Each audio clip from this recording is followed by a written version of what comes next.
One, two. Hello, everyone. Check, check. Check, check. We are back in business. I'm John Twells.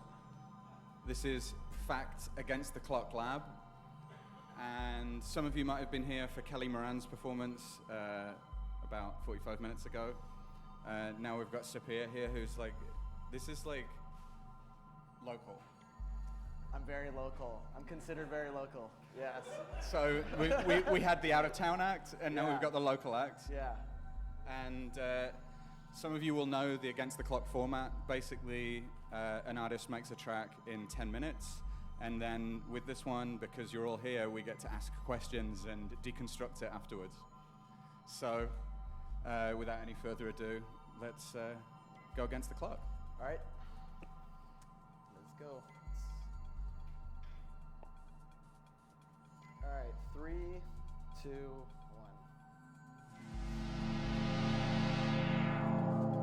So I'm gonna start with a foundation, just like Kelly did.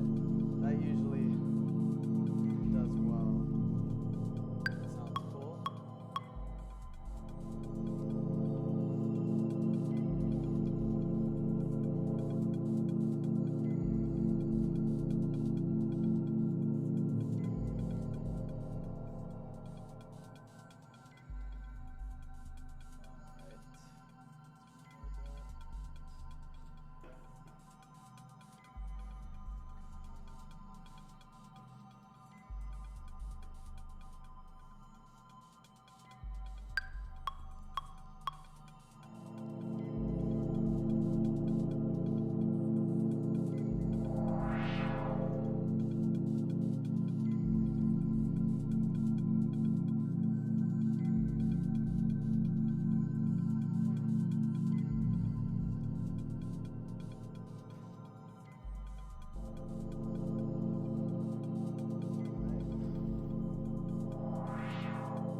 This sounds kind of cool. Just gotta follow whatever sounds cool. I'm not a composer. I'm playing after a composer. So just get that out of the way. I'm an average Joe. I played guitar in high school. I played high school too. There we go. Now I have a sample of a little track full of random samples that I'm just gonna hope something sounds good. This is what I do. I use a lot of samples. This is from an old 80s R&B thing. That sounds kind of cool. I'm gonna throw in an FX little thing, track with a bunch of effects on it. Let's see what that sounds like.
have my main parts here.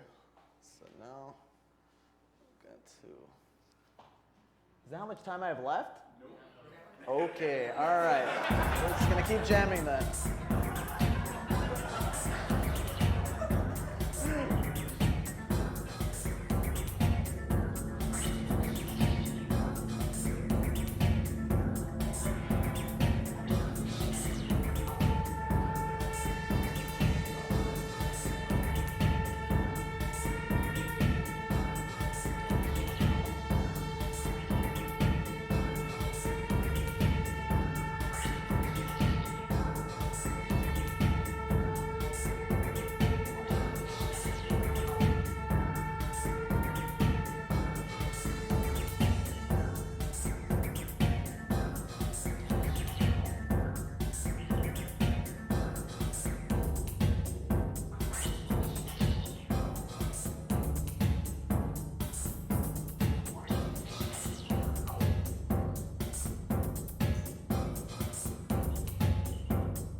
So I get to this point, you know, where I have all the pieces, and then at this point, like, I would basically just try to make a collage of stuff going on, record every single piece. So record this whole part, maybe take out the bass, just deconstruct, keep deconstructing. I mean, my stuff is very techno-oriented, so it's a certain element of loopiness to it, but I just jam. That's basically what I do.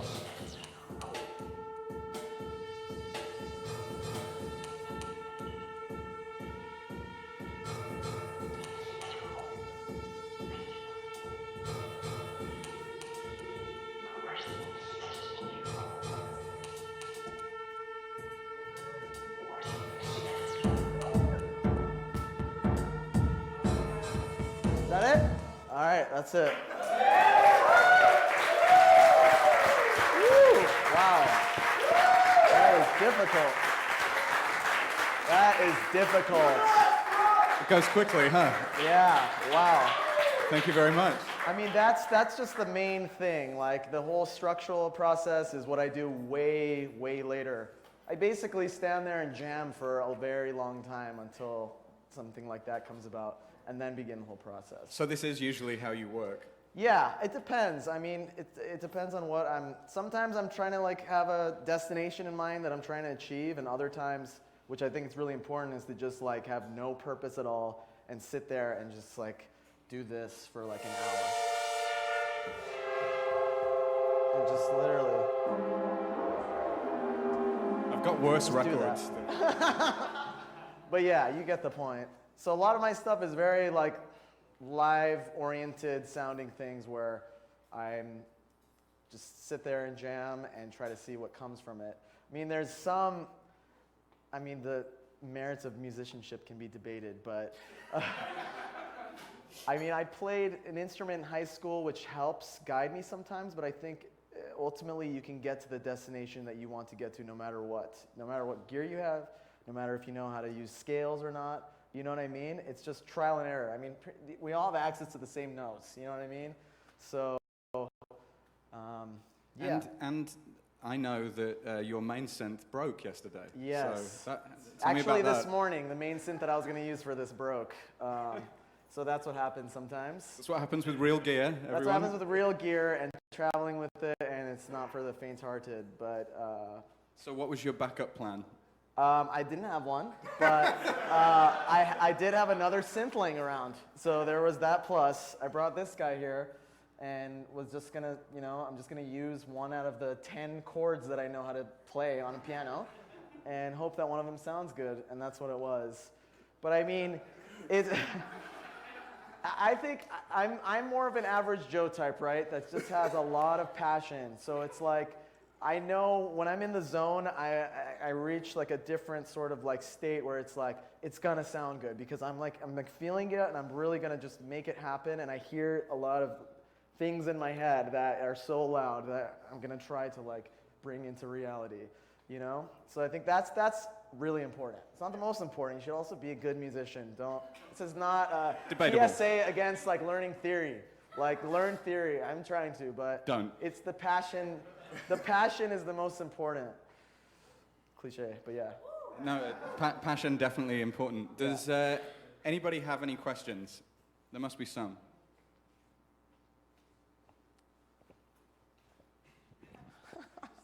Hi, just curious about your beat and where do you find your samples, and do you always use samples or do you actually do The sample library is something I've been building over years and years and years. I basically just browse YouTube with random search parameters to find stuff. Seriously. Like sometimes I'll just type in like tribal man screaming or something.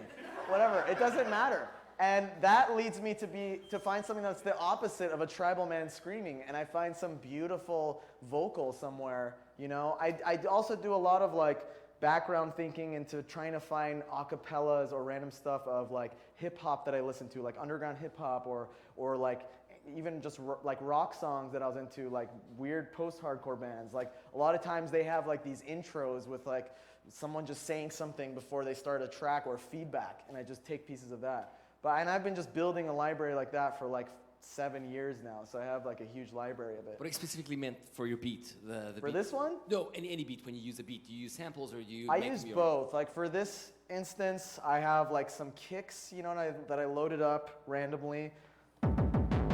Some distorted ones, some okay ones, some really small ones. I usually start with a palette of kicks, a palette of snares, and a palette of hi-hats. So it's like, depending on the direction the song goes, I'll use this one, or this one, or this one. And then like, if I want to start feeling the music more, then I'll start, you know, using the drum machines and stuff like that. So it's a mixture. My thing is a mixture of both. I've always been like, I started learning by like taking samples and just literally chopping random pieces of them.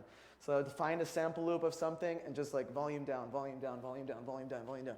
And then it causes all these little spurts of like random sounds pretty much. And I use that a lot of times as like a palette, and I put effects on it, like what I did with these weird samples, you know what I mean? So it comes from different places, yeah.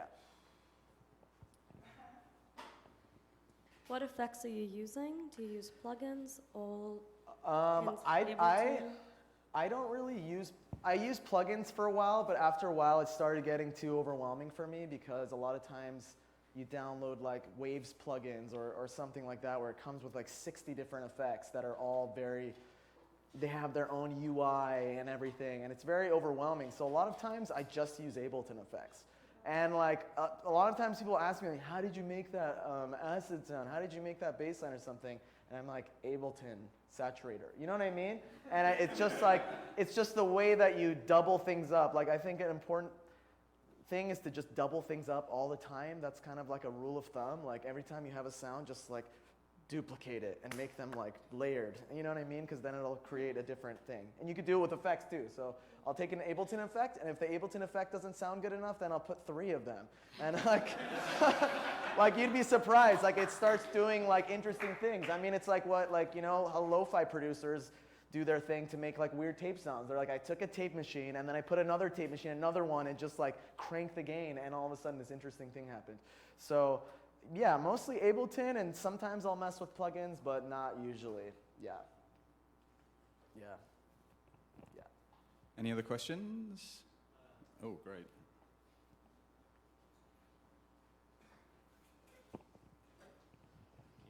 What was the synthesizer that broke this morning, and how would your beat have been different had you had it? It was the Virus Access B, which is it's a digital synth that emulates an analog synth, and it has a lot of like trancey, I want to say, sounding things that you can use to like make very sharp sounds, whereas this Minilog that I switch with, it has like this thick girthiness, if you will, to it, because it's like girthiness. And it has this like almost tube feeling to it. So a lot of the stuff is going to have like a low end to it, where the virus that I was going to use it for more of like a nice, pretty string sound that I was going to start with. But it's because since it's digital, it has less low end and less, whatever you want to call it, like character or whatever. So that would have changed things a lot. But this, it gave it more like, roundness and girthiness. There you go. Anyone else? So where would you say your musical journey started, and how did you get into electronic music and that path itself? Musical journey started with, it first started with Saurabh and Skander, who are the owners of this shop. And we used to play RPG games when we were 12 years old, and their older brother used to play like very weird early 90s trance and stuff like that, and we would just sit there for like 16 hours and listen to it. And like, he knows. And that's basically where it started, and then I didn't even give electronic music another thought until way later in life. But my musical journey was mainly hip-hop, underground hip-hop, all the classics from the East Coast, finding out about Nirvana, and then going through a grunge phase in high school, and then weird rock music, weird stuff, and then finding techno kind of by chance in the early 2000s when I was younger, going to parties with him and other people, Saurabh, at places in SF, and then after that it was basically just all downhill from there. No, I'm just kidding. But yeah. So when did you start producing? I started producing with Michael Claus. He's here, actually. Where's Michael? Michael Claus. He's an amazing producer. He just performed for MUTEK's first night yesterday. We started producing together in high school, and we used Fruity Loops #6.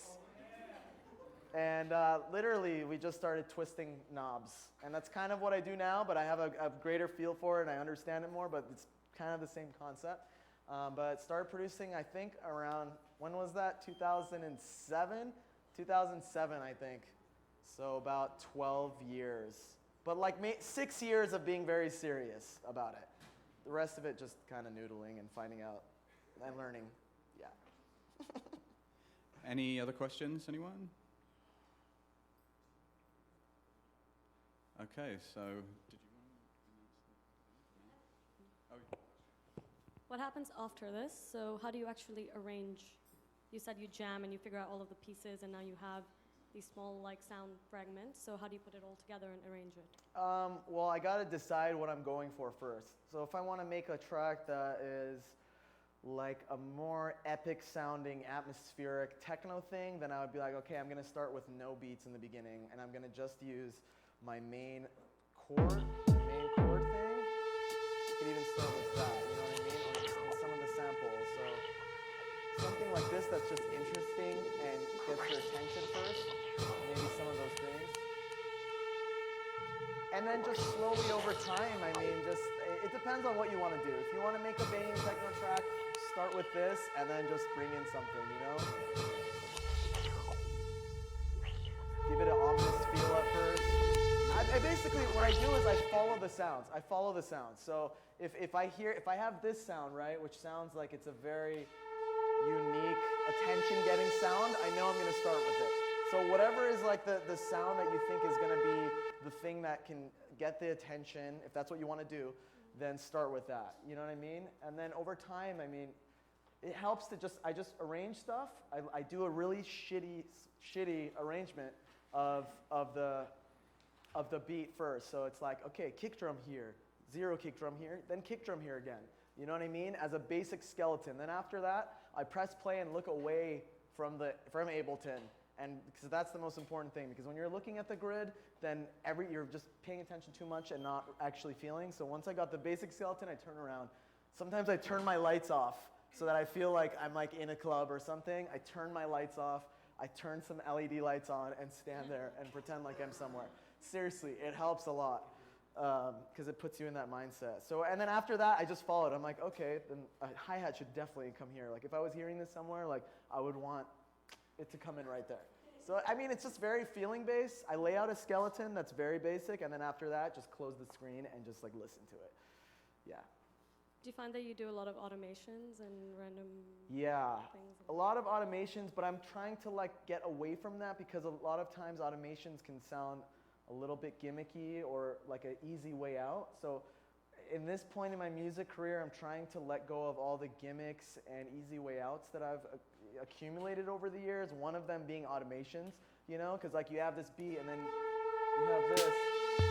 Okay, delay. Oh, I have a beat. You know what I mean? Which is cool. You'll make a beat, but if you want to start making things that are like pushing the envelope, then try to not. You know, like I've been finding that basic things instead of automations work. Like just automate. Well, this is still an automation, but automating less. You know, things that you wouldn't think of to automate, like the volume. Like sometimes instead of doing a big delay, like big delay drop, like thing, I'm just gonna bring this in with volume, and all of a sudden, for some reason, that was more powerful, even though it's a less powerful concept. You know what I mean? So yeah. One last question. How do you know when you're done? Oof. Ooh.